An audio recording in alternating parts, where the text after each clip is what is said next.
Just the whole thing? Intro. Oh. Hey, this is Blake here at FTD Customs. Oh, that's pretty much everything. Oh.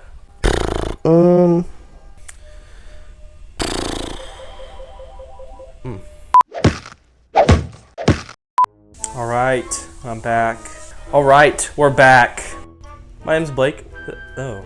Scratch that. It is made out of.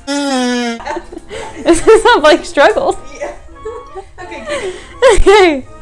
Okay. Look better, you get to. Hi, this is Alina at FTD Customs. I'm here. Slower. So I have time. Stress versions of this wheel for the reason, I don't know, whatever. Or non-ABS. Because, you know, patriotism. Bless you. Bless you. Anyway, yeah, I don't even really know what I'm talking about, to be honest with you. Again, this is our. Nope. Gotta start with the beginning.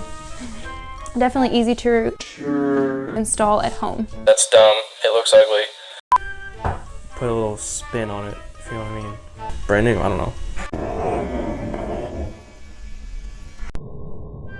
Nope. We internally balance our wheels with Dynabeads. With Dynabeads. Yeah, so. What's up? We've had really good luck. I don't know why I do that. Wheels, because we mainly internally are. But yeah, I think that's pretty much it. Thanks.